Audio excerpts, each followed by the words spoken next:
Started here with our player panel. My name is Steve Berthiaume. For the last 12 years, I was at ESPN, one of the hosts of Baseball Tonight, and now I'm very happy to say that I'm the TV play-by-play voice of the Arizona Diamondbacks, and been here for about 2 months now, so this is my first opportunity to say welcome to the Valley.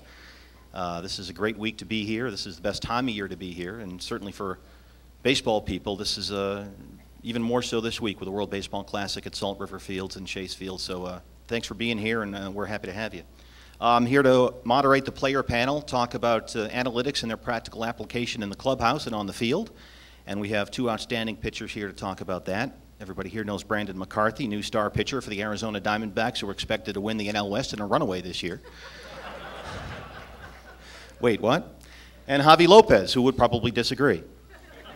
Fair statement. From the world champion San Francisco Giants. Guys, thanks for being here.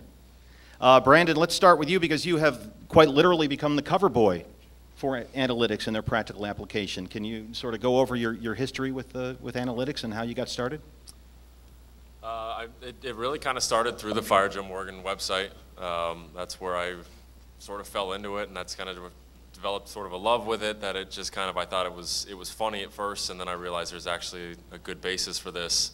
And then I just sort of took that and ran with it. When I changed the way I pitched, I changed my style, and I sort of did it to fit a different model, the more strikeouts, more ground balls, less walk model, which seems common sense, but there was a good number background to it that I tried to fall into. So it's just something that I still pay attention to. I'm not religious with it. I don't go truly in depth analyzing the game because I think it gets too far off course for me, just trying to stay mentally clean, but it's still something that I do pay a lot of attention to. Javi, how about you? I really got introduced to it with when I was with the Red Sox.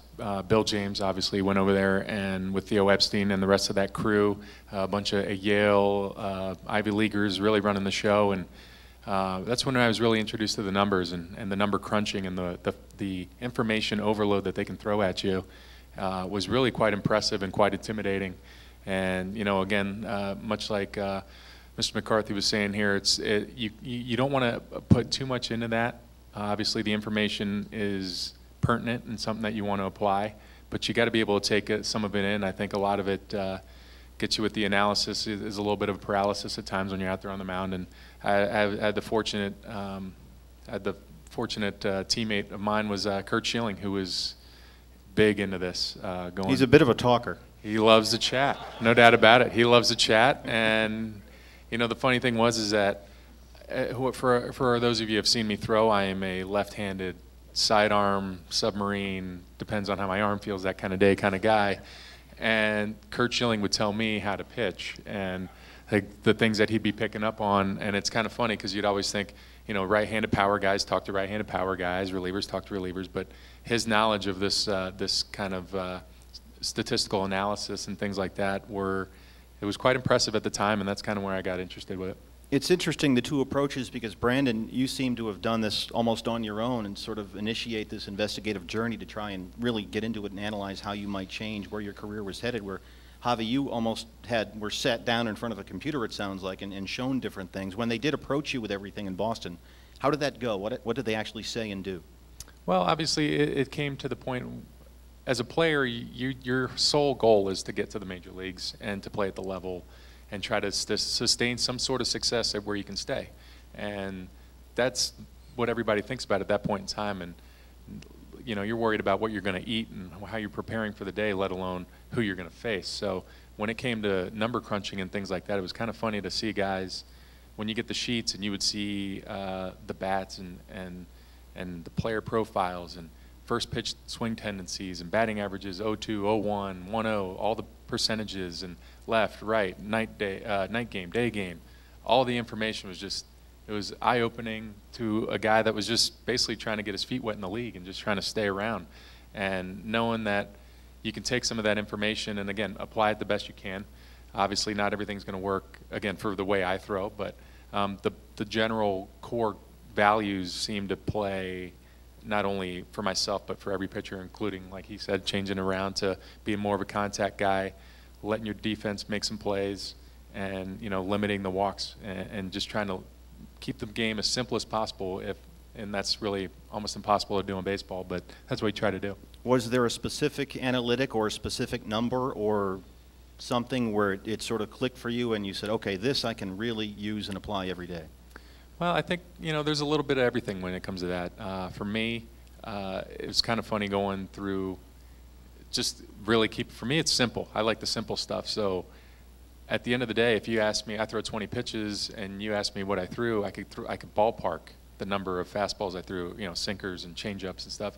But to actually look out on a spreadsheet and look over a 10, 15 game period and have your numbers broken down as to the exact amount of pitches thrown, 75% fastballs, 15%, breaking stuff. It's kind of funny to have that in front of you, because in your mind you think you're pitching totally different, but that's where the numbers don't lie. They're right in front of you, and that's where you come up with a game plan, because I think the more information that we get, I think that's a reason why I do continue to have a job in the major leagues, because everything is becoming specialized and more specific, and being able to come in and face a left-handed hitter with the funky style that I have, I think those are the kind of things that keep me around and give me a little bit more value than maybe 10, 15 years ago, let's say. And so my numbers, I try to keep them simple. Things I like to focus on are how hot the hitter is. I don't care so much about their career stats.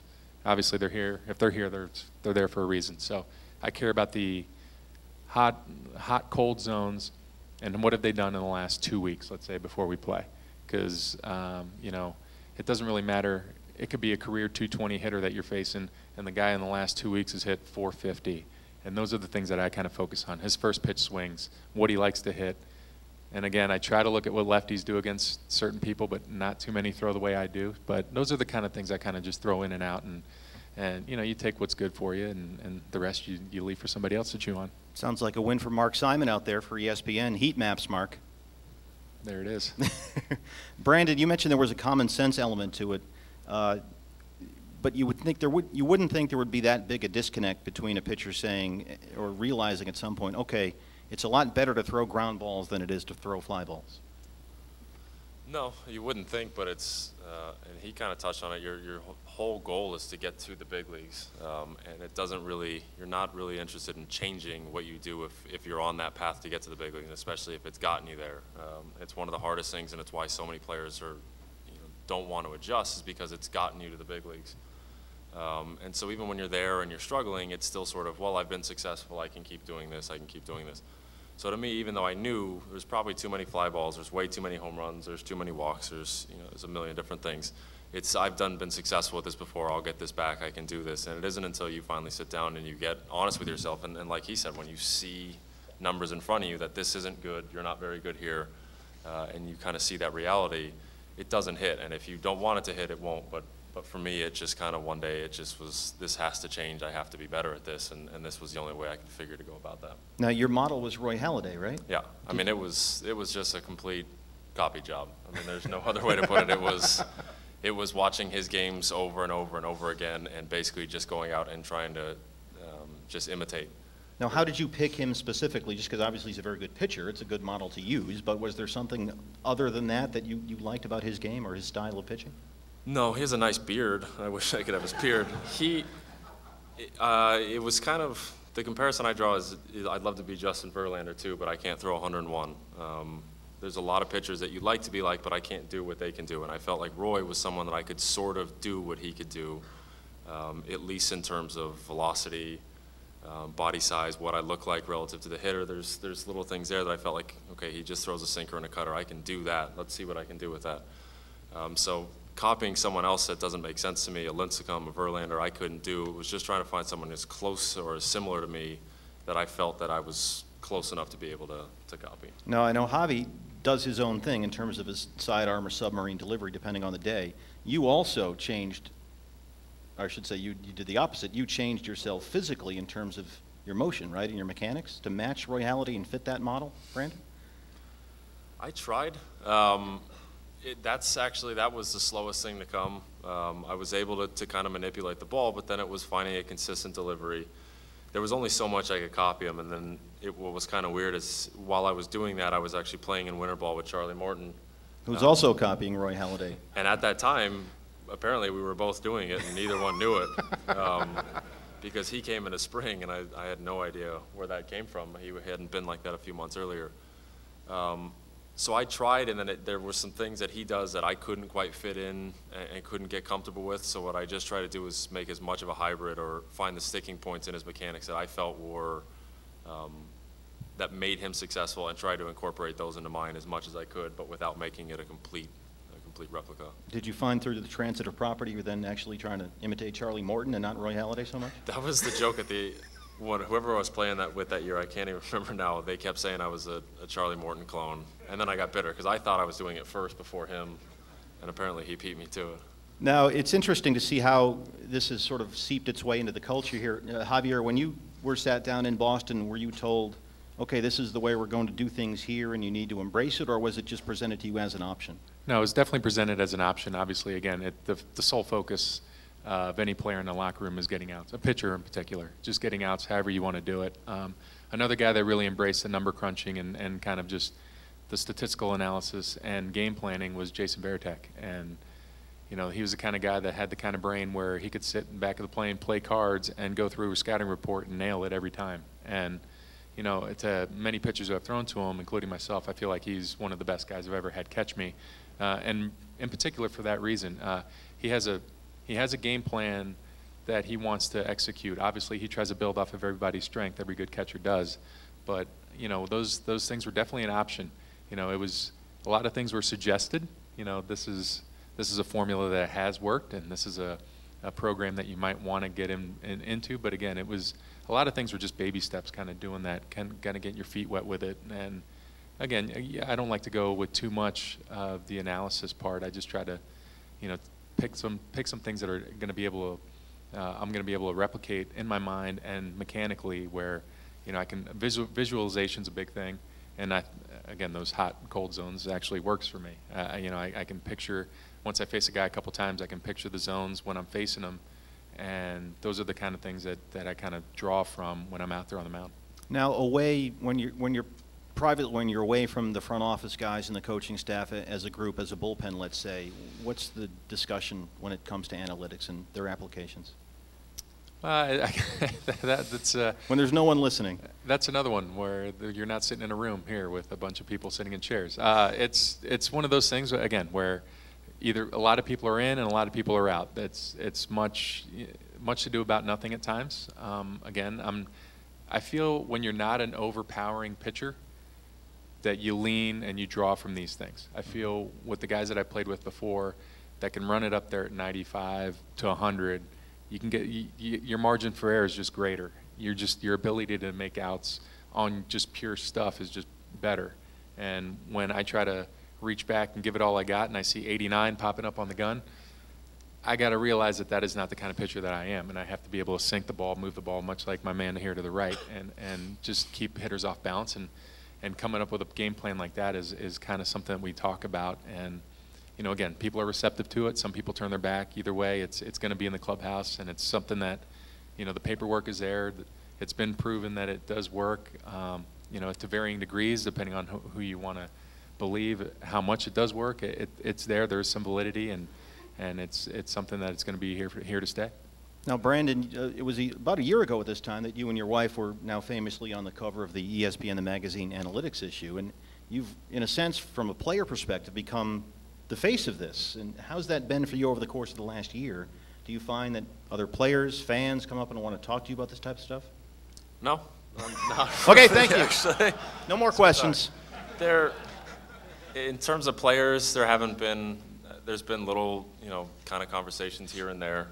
It was more just about how I changed and less why or how to translate that into numbers. I'm not big on sitting down and breaking teams down and going through scouting reports. Everything I do is kind of individualized. So I don't really dive too far into that with anybody. And if someone wants to approach me, that's fine, but I try not to take it out and throw it at people. For the same reason I wouldn't want it thrown at me, because it does cloud things up if you aren't prepared for it, or if you're not able to kind of decipher the information. So there hasn't been a lot of conversations with it. Fans certainly don't come up and talk to me about it. So it's just kind of a personal thing for me right now, I guess. What about defensive metrics? Is that, Javier, do you look at that at all, or do you as a pitcher have an eye test for when a ball is hit and you look behind you and And I know you don't know everyone's defensive metrics off the top of your head, but how does that factor in terms of a pitcher using the eye test to measure defense? Because that has such a subjective element to it.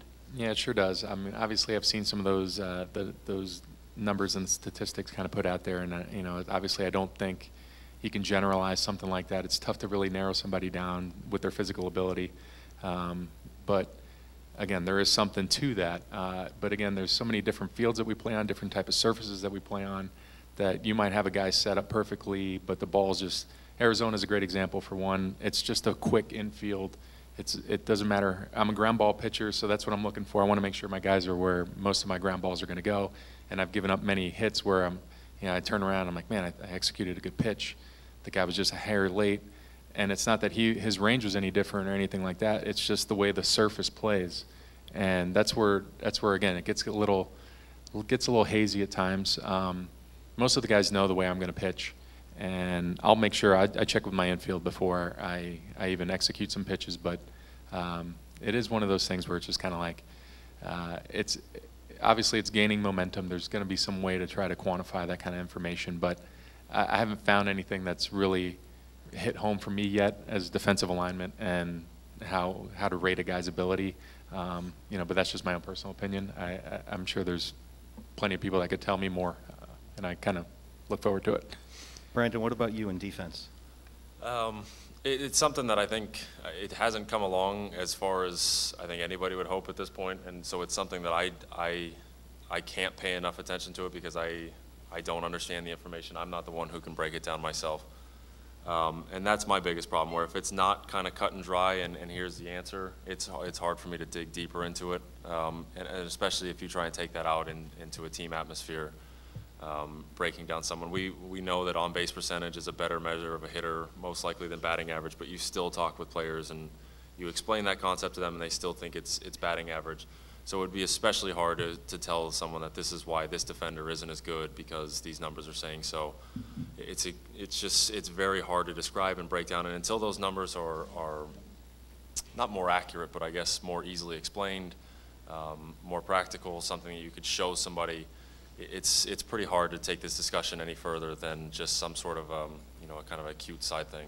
Now, offensively, we heard a lot, of course, about the WAR debate during the offseason and the AL MVP vote, and some people were saying it's the perfect number, it covers everything, and other people are saying no, it's more of a jumping off point. Is there a pitching metric or a pitching analytic that you prefer, that more so than the others, that you think may sum it up more so than anything else? If I'm looking at somebody, if someone asks me who had, did so-and-so have a good season last year, I will go look. I'll look straight at FIP. I look at their WHIP, as a quick rounder. I still look at ERA because I'll be 80 and I'll still look at it because it's just trained into me. I've stopped looking at wins. I've gotten really good at that. And then strikeouts to walks. So I try and get a quick overview of something, but that's about as far into it as I've gotten yet. As I go away from the game and I start to look back at it, I think I'll start to look more into things. But just now when I look at something, I look more on surface. So it's, the surface underneath the surface, I guess. When there's an arbitration discussion in a closed room or there's a contract discussion, do those numbers come up, or is it still wins and ERA? It is still wins and ERA. It's such a weird little system because that the front offices know what we're all talking about, what everything that's written, and they're, in some cases, the pioneers of it. We know it because the agents have to look into it, and then as players, anything that tells you you're better than other people are saying, you want to know about it, so you know about it. And then everybody gets into a room or on a phone call and acts like they don't know what they know, and you're talking about stuff that doesn't exist, and that determines your money for the next year or your contract. So it's a weird little system that I think needs to improve because it's very much left behind. Javier, where are you with pitcher wins? It's almost at this convention it's virtually a dirty word, but do we get rid of it altogether? Well, I mean, as far as I'm concerned, it's fine. I think I've pitched. I'm going into my 11th year in the big leagues, and I probably have 25 wins. So I don't think it's really it's a determining factor as to my contract or anything like that, considering I need, who knows, 280 more before I even get a chance for the Hall of Fame. So, well, with your motion, maybe. Hey, you never know. I mean, wins. I can see the argument on both sides. Obviously, that's like like Brian was just, or he was just discussing that Brandon was saying that the wins and losses are important for your money, and that is very true. And if you look again on the surface, like he was saying before, that at a whip and things like that, that's a good general overview for guys. But I've been on certain teams where guys have won 15 games with a 5.5 ERA just because their offense is covering 8 runs a game. And so again, yeah, you're winning the ball game, yes, sure, but would you be winning those games if you're up 3-2? If you're playing 3-run ball games, that's where I think there's going to be that fine line. So if you were to take that out, that's fine. For me, again, I'm a reliever. It's a different story for me. But ask me if I was a starter, I'd probably be like, yeah, add up those wins. We need them all. Well, let's get an official answer from the starter. Do we get rid of them altogether? I really wish we would, more because I'm sick of talking about them. I don't like looking at it. It's just such a weird thing, and it is still trained into me. I know when I'm going to get a win. When you're not. I don't care because it to me is more based on the process of the game, what's happening. But you do know I got the win or I'm not going to get the win because of that. And you hate that it matters, but when your entire financial structure is almost based on that, it's just going to kind of stay a part of it. I want it gone because it just doesn't tell us anything.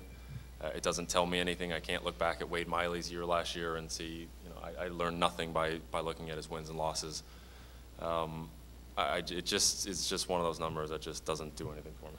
Now, I want to ask you one question about offensive players, then we'll open it up to questions on the floor. When we were going through the AL MVP debate this offseason, and I was working at ESPN and talking to players and analysts and ex-players, and it was very, very interesting discussion. Every player and ex-player, every single one, said that Miguel Cabrera was the hands-down MVP and was an absolutely no-brainer. And every research person, every sort of columnist, every analytical person said, Mike Trout is the AL MVP. It's not even close. It's an absolute no-brainer.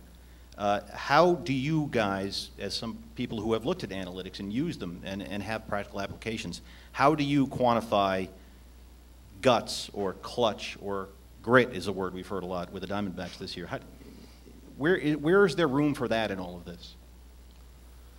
I don't know where, and it's probably my biggest point of contention when it comes down to award times and people discussing that he was the most valuable to his team, because it's impossible to quantify. And usually you find, it's usually a local reporter, a beat reporter who gives a vote for a local guy, but I totally get why. Everybody skewered a couple years ago Evan Grant for voting for Michael Young. And I know Evan well, and I know why he made that vote. And to him, it probably makes perfect sense. Michael Young is a fantastic guy in the clubhouse. He was, everybody goes around him, and you see that a team kind of feeds off that. But it's impossible for anybody on the outside to quantify that. So it just makes too many people look silly, and then it also leaves too many people without the big piece of information that someone's voting for, that, he's a great leader, a great clubhouse guy, whatever it is. So I don't know how you actually define any of that, and I don't know how that focuses in. I wish it would just be left purely to numbers, take the success of a team out, just leave it as what actually happened on the field, and then that's the winner of the award. But I don't know if you could ever actually make that full switch. Javi, what about you? I think that's a very fair assessment. I feel, again, when you were looking at that debate, I think a lot of it had to speak to history. You don't see guys getting triple crowns very often, and I think that carried a lot of weight. Now, again, some of the numbers are a little bit archaic at times, but I feel that either way, you're going to pay to watch either one of those guys play. So personally, as a player, as a fan of the game, I would have been happy with either one. It wouldn't have stuck in my craw if Trout would have won or vice versa. It was just, I think there's going to be something to that, and I think anytime there's something for discussion, I think it's a great thing. And if that's going to be the discussions from here on out, whether it be Cy Young Award winning, whether it be, pitcher winning an MVP, is that something that should even happen anymore or anything like that? I think anytime there's a discussion, I think it's great for the game and just great for a player, just as a fan of the game, to see all different sides, because we're so narrow-minded. We're just focused on wins and losses and trying to make it to the postseason and make a run. We're not worried about overall personal awards. Those things will just come, and when you get into those arguments, it's kind of funny to see different points of view and different statistics that come out at you that you don't even think about. And again, that just adds to, I guess, the narrow-mindedness of a baseball player in general. At least I'll speak for myself on that. Narrow focus, and it's when you get back and you take a step back from the game and see the big picture, it's entertaining.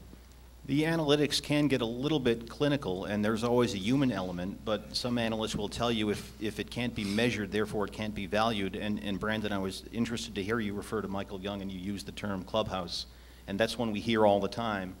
Team X has acquired player Y because he's a great clubhouse guy, and a lot of people scoff at that. How important is that type of thing?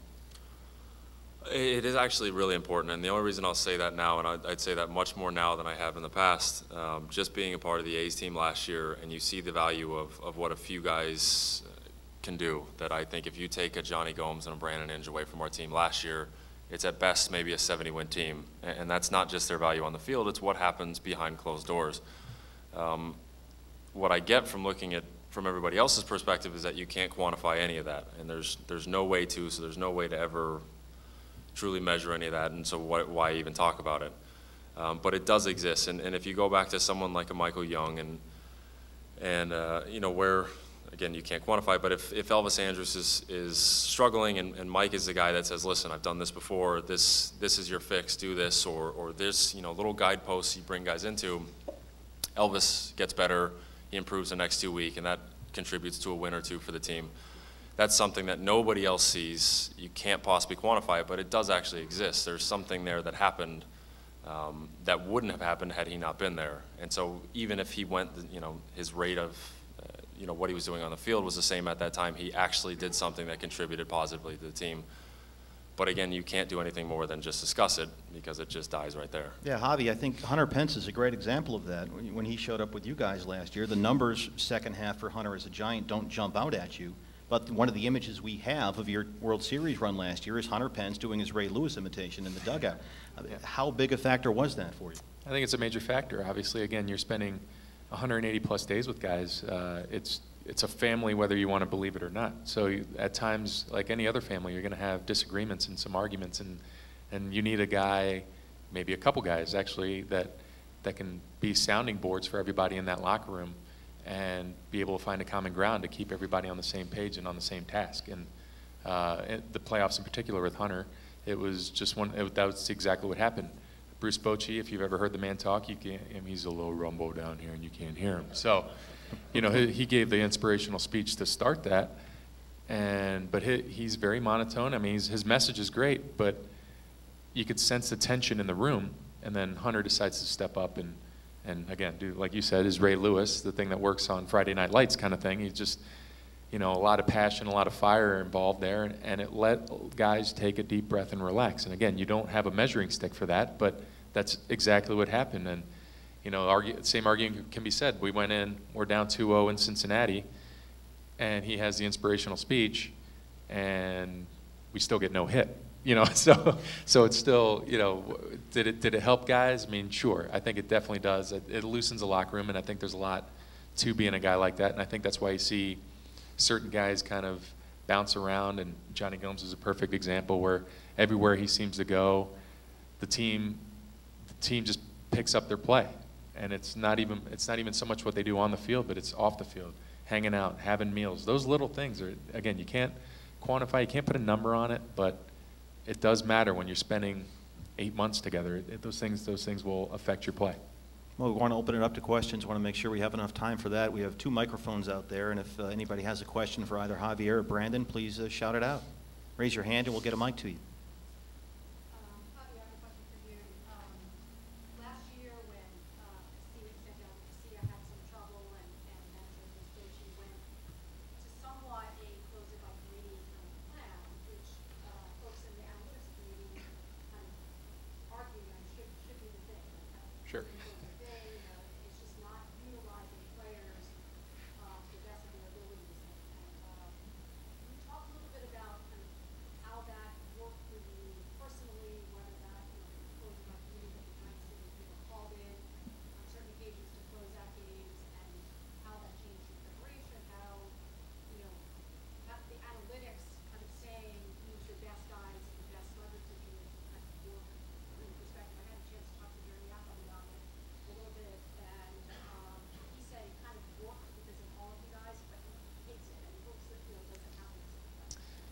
Yeah, sure. Obviously, Jeremy and I, we've had that discussion as well, and you need to have the right kind of bullpen for it. And I feel when you look at the Giants' bullpen, we're not an overpowering bullpen. We maybe have one real true power arm, and the rest of us try to manipulate arm angles and bat speed. And the one thing that we had going for us is that we had a decent amount of guys that are good strike throwers and contact guys. So when it came down to it, the egos weren't even a factor, which I think becomes an issue with some other teams and maybe some other scenarios where you have an incumbent closer who's been struggling. Now what do you do? You know, ours was cut and dry because ours got hurt. So Brian Wilson was not even a factor. So it was just thrown upon us. And the one thing that Bruce Bochy did, and it's a credit to him, he changed one guy's spot in the game, and that was Santiago Casilla. He was throwing the 7th, 8th inning every once in a while, and move him to the 9th. And you kept Romo and myself and Jeremy and some of the other guys throwing those 8th innings and 7th innings where we had been all year. So you're not asking everybody to make that adjustment. So we really did have a closer to begin with, and then that let everybody get acclimated to that, where the preparation's still the same. You're still focused on, again, I'm focused on the lefties that I'm going to be facing regardless of when that is. Jeremy's probably doing the same thing, but Bochy was going to put us in positions to succeed, and that builds confidence, and not only in what he shows in us, but what we can show in him and in the team that, so, you know, power righties are coming up. I know I can take a seat. I'm not going to be pitching those innings, and those are the kind of things that we could all feed off of. And when Santiago began to struggle, that's when everybody realized what exactly we were doing, because we were still pitching in the same roles, but asked to do maybe a little bit more, just a little bit every time. And once Casilla started to struggle, then, you know, Romo was able to jump in and get a few saves. I jumped in and got a few. Affeld jumped in and got a few. And that's where it kind of was. We were just kind of picking each other up. And it did, obviously, if you're playing fantasy football or fantasy baseball, it doesn't work because, you know, you want your guy to get 3 or 4 saves a week. But for us, it was working. And I think, you know, when you look at the A's team, I feel like you guys kind of did the same thing last year where, you know, all of a sudden Sean Doolittle comes in and he's pitching lights out. Okay, you're going to give him an extra couple outs to go get. And you're kind of just working the guys through. And I think that's ultimately one thing for sure. It keeps everybody fresh. That's what I feel. You know, there's times when we'd be throwing Wilson, you know, 4 times in a row. And ultimately he's a warrior, but that's just fatigue and age, and all those things are going to come into play, and pitch counts and things like that. So it kept everybody fresh. It kept everybody into a ball game more. I'd hate to say more so, but ultimately it did, because it might be just coming in for 1 out, and it's a big out. And a lot of that credit goes to Bruce Bochy to accepting that what we had going and putting guys in those positions. Sure.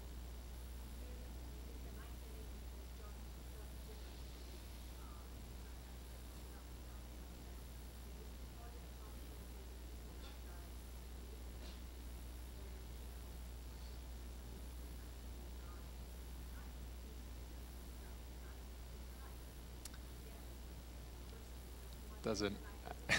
Yeah. I feel that the 9th inning is its own beast, in a sense that when you pitch in the 6th, 7th, 8th, you have a safety net most of the time. If you're in a ball game, whether it's a 1-run game, whether you're up, you're down, you're going to play situational baseball. You're going to try to keep the score the same, regardless of if you're winning or losing. You want to keep your team in it, or you want to hold down the lead. So every out's going to be important from the 7th on, let's say. But in the 9th, there's usually just one guy out there. I think that's where the 9th inning becomes its own beast, where you don't have the safety net. In traditional bullpens, you don't have the safety net. Now, when you're going by committee, then it's not as big a factor. But I feel like when you have that lockdown closer, they get paid what they get paid for that reason, because they know that they're going in to get 3 outs. And sure, it might be a 3-run lead, and it might not be as critical as maybe the 6th or 7th inning when there was a couple guys on and you're getting out of a jam, but at the end of the game, it's still tough to do, and that's why I think a lot of guys have difficulty becoming full-time closers. Yes, sir. What about the idea that baseball players, especially relief pitchers, want to know what their roles are? Is it really as important as that? Oh, that's absolutely true. I feel that's, again, my opinion, but I think when you go into any job, you don't want somebody to just hand you a notebook and a piece of paper and say, go get them. And you're like, what do you want me to do? So as a pitcher, that's what I want. I want a guy that's going to tell me you're going to come in and face primarily the lefties, and you're going to pitch in the 8th inning. And you're going to split the inning with so-and-so. Okay, done. That's perfect. The problems that you get into when you have a bullpen, especially when guys don't know when they're throwing, the preparation suffers. You feel like you're doing the right things, and all of a sudden, let's say the game speeds up, a guy has a bad start, gets bounced in the 4th inning. Now you're having to cover those next 4 or 5 innings. That's where things kind of get a little wishy-washy, because then you're, all right, well, I only pitch when I'm winning. But then all of a sudden the phone rings, Lopez, you're in the game. Now I've already shut down mentally. So those things are kind of important. You want to know when you're going to throw. You want to know who the first guy is that's going to be up. And again, it's never going to follow that way. 162 games, it's never going to follow that blueprint. But as close as you can stay to that blueprint is pretty important. My question is for both of you. You both can take it. Do you guys, in certain game situations, pitch to the score, or do you alter pitch selection, pitch sequence, depending on who's on deck or who you're facing? I don't ever. I think Buster Olney was covering this for a while last year. There were a few guys that were talking about this, and me and Brett Anderson started talking about it, and Brett is actually clued in a lot of this, and we both agree that we've never, ever thrown to account a situation, a score, or anything. It's just, if he wants to throw a slider there, he's throwing a slider. If I want to throw a sinker, I'm going to throw a sinker. It's just every hitter is an independent entity, regardless of the situation that's happening. And I don't know if that actually hurts me. There's a possibility that maybe because there's a runner on second, somebody's trying to do something, but I'm still just trying to get that hitter out the way that I feel is best. I talked with some other pitchers who said they do pitch to score, they do change some things, but I don't think it was as much as they said it was. They kept inventing situations when they talked about it, and I don't think it's as much. I think everybody has that fear of just not getting a hitter out, and it's just, you just want to get the guy out no matter what. And I feel like if you're pitching to the score, if you're doing any of that, there's a mental weakness that comes with that, because you don't ever want to give up hits, you don't ever want to give up runs. So just because you're up 4 and you have the comfort to give up 2 runs, I can't imagine that mindset. So while it might exist, it's just something that I choose not to acknowledge. Hi, I get a question over here. I'm coming from Mexican Winter Baseball League, and all of these advanced forms of evaluating players, you know, the WARs and all that, the UZs, they're not very much well known down there. But as a league directive, as a GM, how can one reach a player and, you know, present all of these cases of new forms of evaluation without, you know, pretty much hurting anybody's feelings and letting somebody know, you know, you're either not that good because this represents where you're at, or, you know, just wanted to know from the player perspective. I guess be a really, really good communicator, and good with your words. I think a lot of it's just going to be depending on the player, just case dependent. Some people will be open to it, and if you tell them, listen, you have to take more pitches in this count to be better, or you have to, you know, whatever it is that you're doing, this has to improve if you want to be better. Maybe if you put it in dollar and cents terms, that's a thing. And then some people are just going to flat out be stubborn, and they won't be responsive to it. I don't really have a good answer for that. I think that's one of the hardest things that technically the SABR movement faces is the practical application of that. How do you get that to players? How do you get that to people? And what I found now is that there's more of it being backdoored in, where it's less actually going to the players, you need to take more walks, you need to do this. Instead, we will just find players that take walks, we will find players that do this, and we will put them in spots. And eventually players will kind of figure it out and probably adjust, but actually relating on a one you know, person-to-person basis, I don't know. Yeah, I feel it's a tough sell, honestly. I agree.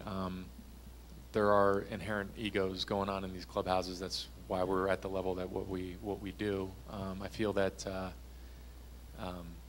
not to take a jab at anybody in the room, but sometimes critics are your best friends because they point out your flaws, and you have to be an honest self-evaluator.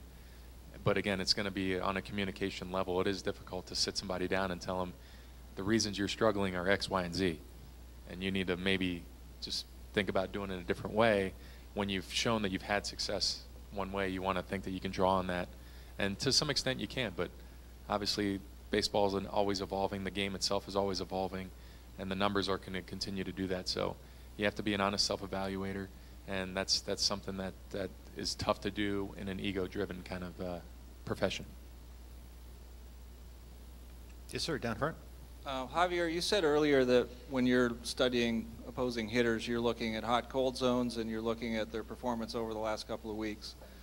So let's say you've got a hitter that you normally approach in a certain way, and you see that he's red hot or ice cold. How does that affect the way you would approach him, knowing that he's red hot or knowing that he's ice cold? Yeah, I guess I also should have said that besides looking at the numbers of the hot-cold zones and how they've been and whether they're on a hot streak, regardless of their overall numbers, what their hot streak is, I definitely try to pitch to my strengths. You know, Brandon was saying that too, where he's going to throw the sinker, he's going to throw the slider. That's how I'm going to execute. Now, when I'm facing a guy that might be locked in, let's say, I'm a fan, knowing that I'm facing a lefty most of the time, I'm a fan of throwing a ball inside. Moving feet, moving the upper body, something that makes them uncomfortable. I rely on deception and movement with my arm angle, but sometimes that's not enough when a guy's locked in. It doesn't matter. They keep the front shoulder closed. They're going to stay in on me. So I need to dictate the tempo in a sense. So knowing that they might be staying in on left-handed pitchers with balls down and away, I need to get you uncomfortable. So not only with my arm angle, I'm going to try to move your feet, try to get in your, I wouldn't say getting in your head, but just try to make you uncomfortable, and that's what I try to feed off of. But ultimately, I'm going to throw the sinker slider package that I basically throw to everybody. But when a guy's more dead red, been hitting fastballs a lot more, I'm definitely going to try to lock in on the off-speed stuff early in the count. So knowing that my 86, 87 I might be able to sneak one in a good spot, as opposed to coming right at the guy with that pitch and knowing that he's sitting on it, and that's the kind of things that I like to have dictated. I just try to, when I have that information, I try to come up with a game plan, and I try to dictate the count. And obviously that's not going to work all the time, but that's the information that I enjoy. Anyone else with a question? Yes, sir. Javier, you mentioned earlier Jason Varitek and how he was into the analytics. Have you found, as you've gone through your career, that generally you've been able to have catchers who harmonize with that kind of thinking generally? Have you found any instances where there's been some resistance on the part of catchers? And just as an aside, is it also a situation where you might have a pitching coach that might take a different view of analytics than, say, Varitek did in that particular instance, or Schilling did? Well, I'll address Varitek first. I feel, again, he was locked in on all aspects of the game, all facets, and I feel like that's something that helps a young pitcher at the time, which I was, really just understand the game and understand what you're trying to do.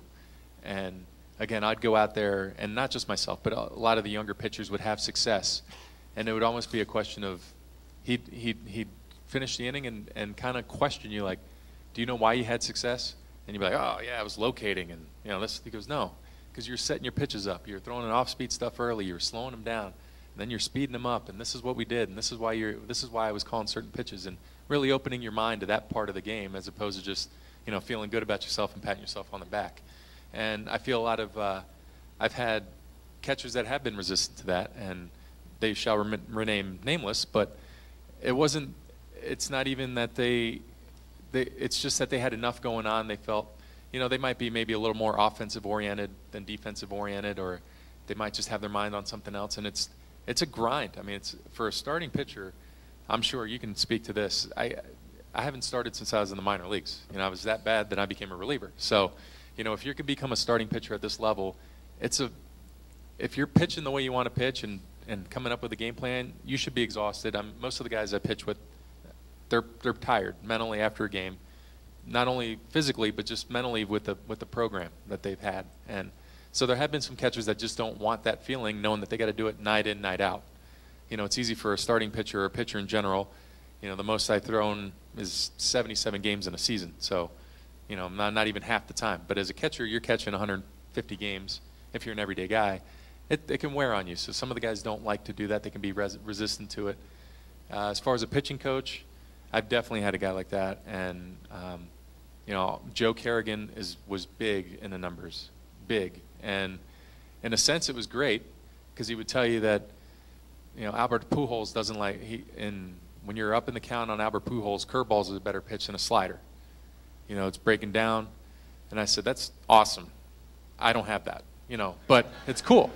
And a lot of guys could feed off of that, and Charlie Morton's one of the guys. Hey, you can pound him with a sinker in. He doesn't like to be able to turn doesn't like the ball down and in, down, and then curveballs down in the zone, and that's great. And a lot of those things are great, but they don't apply to everybody. So that's where it becomes a little bit difficult for me. But I do like a pitching coach. I feel if you're going to be resistant and ignore the numbers, then I feel that you're not going to ultimately help your guys achieve their best. And when you have those game plans, whether it is with a pitching coach or it is with a catcher, it builds confidence. And this is such a confidence-driven profession that you want guys to be able to do that. Yes, sir. Going back to what you were talking about, trying to make the hitter uncomfortable, flipping that over, you talk about how in the end it's a battle between pitcher and hitter. Is there any count or anything that hitter does that makes you feel uncomfortable? And if not you guys, do you think other players in the league have counts or hitters do anything that make them uncomfortable? This is going to sound really weird. Hitters that we call them like good unis, like guys that look good in the box, and this sounds so stupid. I don't know if anybody remembers Troy Gloss in the World Series when he took off and he looked like he was holding a telephone pole. He just looked like a baseball player. Like those guys, for some reason, there are guys like that. Buster Posey's one of them. There's other ones that they look twice the size they are. You'll see them early that afternoon in the gym, and they look masked, they look normal. And then in the box, they look humongous. You think, I can never get that guy out. In terms of actual counts or anything, there are certain things, when they do something completely unexpected is when that can throw me off. The other day in a spring training game, I threw a first pitch sinker. It was the first time I'd faced Zach Cozart. First pitch sinker, got it right where I wanted it to, and he absolutely killed it. A home run to left. And that to me is now I have no idea what to do with Zach Cozart from here on out because nobody. He did follow up by striking out the next 5. I was there. None of them were Zach Cozart. One of them was Johnny Cueto. So when he comes up in the regular season, that'll be. I couldn't. I mean, it's right there. Who was ordered, I think, not to swing. But we're getting away. And one of them with the ball. So that's what will throw me off more than anything. Jeff Francoeur we actually had a conversation about him yesterday. He does things all the time where he swings at pitches that you feel like he has no business swinging at, not location-wise, but in a count where you think there's no way that's what he's going to do, and then he swings and he hits the hell out of one or he doesn't, and it just kind of throws you off that I don't know what I'm game planning for here. And the only analogy I can draw is poker. If you're playing with someone that does things that you can't predict and you're just sort of sitting there, you can think all you want, and that guy's got the better of you because you can't predict it. Anyone else? Yes, sir.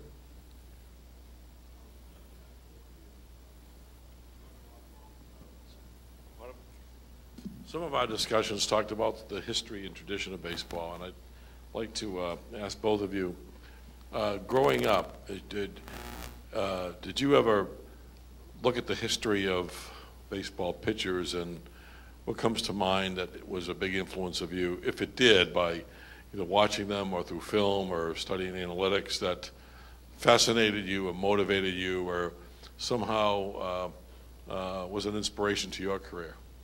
Brandon, you were a big Oral Hershiser guy, right? I was, yeah. I mean, I grew up with, in the mid-'80s with the Dodgers and Oral Hershiser, and there were a lot of guys there that I looked up to. But in terms of it helping form me as a pitcher or anything like that, I don't know that has an effect because I guess you're young enough then. And then even as I continued to grow up in the 90s, it wasn't, we didn't have the wealth of video that we have now, or especially going back, or that access to it, or a channel dedicated to it where you could see Juan Marichal throwing or someone like that. So to me, it was just, you knew what you saw every night. So if it was Tim Belcher throwing, if it was Oral Hershiser, those are the guys that you knew. Historically, without the access to it, it was kind of hard to draw anything from that. Yeah, I would agree.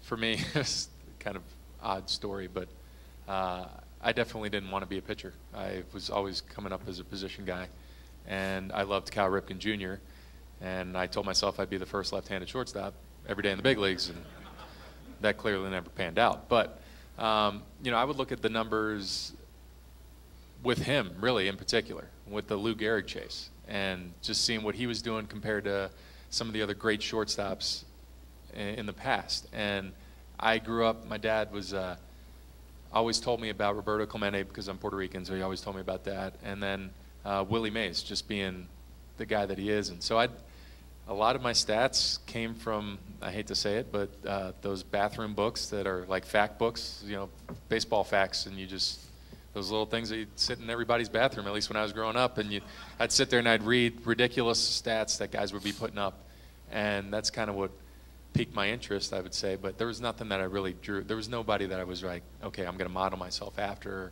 in a sense that I'm going to try to emulate his stuff. But now being able to look back on some of the information, and it's kind of funny. I talked to Willie just a couple days ago about this, that he won the MVP in '54, and he hit 41 home runs. I think he had 345 and maybe 120 RBIs or something.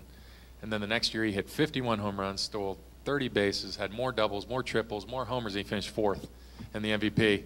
And he just laughed and he just said, well, they didn't want to give it to me 2 years in a row. And those are kind of little funny things that now I can look at and just realize now that I'm face to face with a guy that is a Hall of Famer in a place that I would love to be, probably never going to go besides as a visitor, and be able to have these discussions. I think that's what's kind of cool, to see what they were able to achieve. And another one for me as a pitching side is Gaylord Perry.